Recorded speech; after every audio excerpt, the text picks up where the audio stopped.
हैं कि हिंदू उन्हें ट्रोल कर रहे हैं। वो बेचारे भूल जाते हैं कि कैसे तुम लोगों ने हिंदुओं के हर त्योहार को अपना निशाना बनाया है। होली पर एक गुब्बारा लग जाए तो उसे हिंदू आतंकी बोल देते हो, एक दुर्घटना हो जाए तो उसे मोलेस्टेशन का त्योहार कर देते हो, पटाखे का धुआं हो जाए तो तुम्हें निरीह जानवर और फेफड़ों में जमा टार याद आ जाता है। दुर्गा पूजा के विसर्जन के कारण जल प्रदूषण होता है, कांवड़ यात्रा पर बजते डीजे से समस्या हो जाती है, रामनवमी में जुलूस निकालने पर हिंदुओं को आतंकियों का समूह कह देते हैं।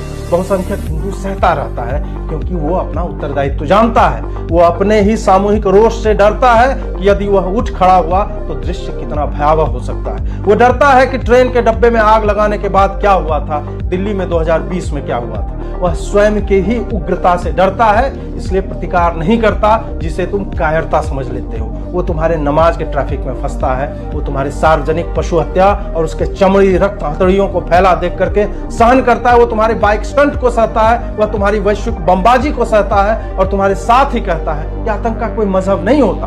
वो अपनी बेटियों को बरगलाए जाने के बाद भी पड़ोसियों से कहता है कि मैं लेता हूं इस मुसलमान की गारंटी। वो बिन कासिम के आगमन से बाद से आज तक केवल सहन ही तो कर रहा है। 40,000 मंदिरों के भंजन के बाद भी, उसी पर बने मस्जिदों को देखकर भी वो काशी मथुरा तीर्थ कराता है, कुछ नहीं कहता। सड़कों के बीच, पटरियों के बीच उगी मजारों को सही तो रहा है। वो गौ तस्करी पर तुम्हारे बीफ के डिश वाली उकसाऊ पोस्ट को देखकर सहता ही तो है।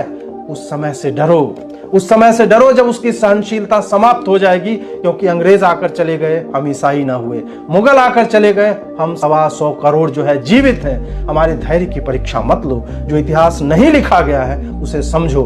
हारी हुई सभ्यता ऐसी प्रचंड बहुसंख्यक हो ही नहीं सकती जिसके 10-12% जो है कायरता से विधर्मी हो गए। सोचो कि उन विधर्मियों के साथ हमने क्या किया होगा कि उनके सत्ता में रहने के बाद भी हम अफ्रीका या यूरोप की तरह सामूहिक रूप से विधर्मी ना हुए। हमें विवश मत करो।